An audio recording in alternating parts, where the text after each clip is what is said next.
Well, $100, it's not enough for me. Well,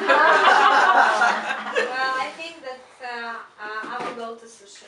I really love the seafood, and that's my favorite one. I think it's very healthy. And I would like to go with my friend, for example, with Karina, who is sitting there.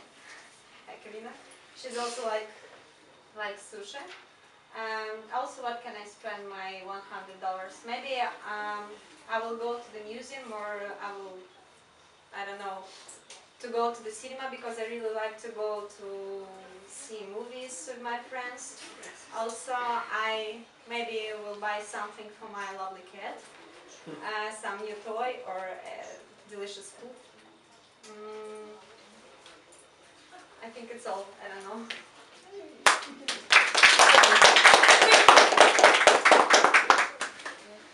So as you can see, you did not see the green light when Tatiana was speaking.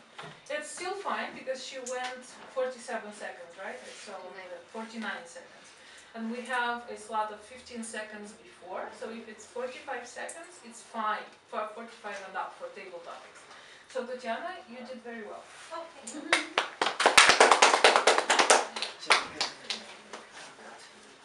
And my last subject for tonight. Tell us about your biggest dream.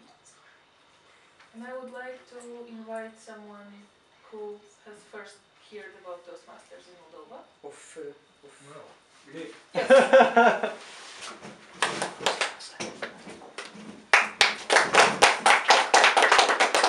So tell us about your biggest dream. Thank you. I'm Toastmasters.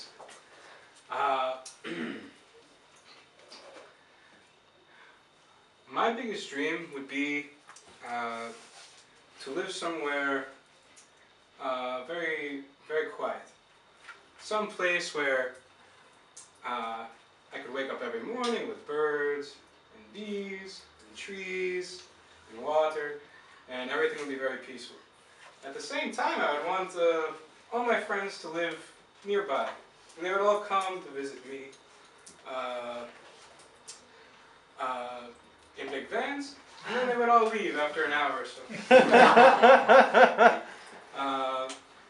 And I would spend most of my time just thinking, just looking at everything, and really not doing anything at all. And I would spend, so my biggest dream, I guess, is to have the time to just keep dreaming. And the whole time, I would just sit there and daydream and enjoy my time that way. And that's it. Thank We usually shake hands at the beginning and at the end of the speech, but that's fine, don't worry. That's just reinforcing the rule. So I really hope you enjoyed it. I hope the guests that were here in front were not that scared, or at least relieved after they left the stage. And I hope that the guests who watched enjoyed the speeches. Madam Toastmaster. And I am sorry for not agreeing with you. Usually the Toastmaster has the power. Absolute power. It's your Yes. call. I just was concerned that somebody in the back might have trouble getting up. That's fine. I have no problem with that. There's the timer reports on each segment of the meeting as far as what time people took in their presentations, and the Devston covered this a great deal. So we only had one speaker and one evaluator. We had a few people on table topics, and we've already announced some of those times, but would you give us a timer's report though, please? So I'm really happy that almost all the people used their time very well. Even they had a lot of time extra if they would like to say something more. And Carolina spoke for 6 minutes 45 seconds, so she's qualified. And Laro for 3 minutes 4 seconds qualified. Dima 1 minute 11 seconds qualified. Alexander 1 minute 26 seconds qualified.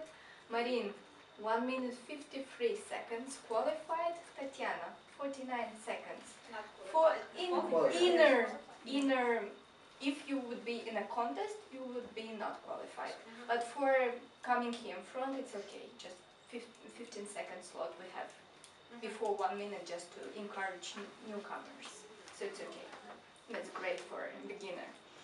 And I don't know your name. Will. Will. You will know. 1 minute, 8 seconds, qualified. Everyone did a good job in their time management tonight, and it's important because I set the agenda for you to look at. You can see that there's so much to cover in each meeting, and it's important that a meeting should start on time and end on time, and stay reasonably in its perimeters and parameters as far as time goes. So everyone did a great job as far as time. Now, I'm going to call on Toastmasters that are here. I'm asking for testimonials or anything that they would like to say, anything that they would like to mention about Toastmasters, or it's meaning to them. I've said a few things throughout today, and when some of the people came up, the judges especially, also did that. So I think you see how each role, you get a benefit and it serves the meeting. But I will say this, that I joined Toastmasters when I moved to Los Angeles, in a big city, and really didn't know that many people. It became some of my best friends. And what's a really nice thing is you get to know the people personally.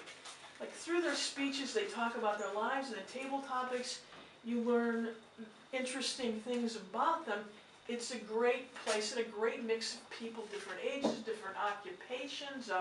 Actually, it was 20 years ago, it was a big earthquake in Los Angeles, which you may not have even heard of here, but I lost my condo and my car, and my life was a mess. But I mean, one of the Toastmasters, who I didn't even really know that well, I'd only met her once or twice, she offered to let me use her car for a while. So I mean, they were very helpful in regards to things like that. So it's, it's a great group, and it's very supportive, and that's part of what the process is.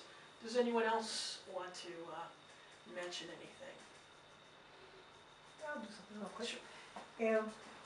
I was in Toastmasters for several years in leadership positions, as Trish mentioned, and one of the benefits of Toastmasters that most people don't realize when they join is they join because they want to develop their communication and leadership skills. And what they discover is that in that process, they find doors inside themselves they didn't know were there.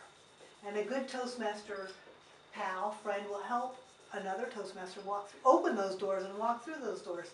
And it's a cycle.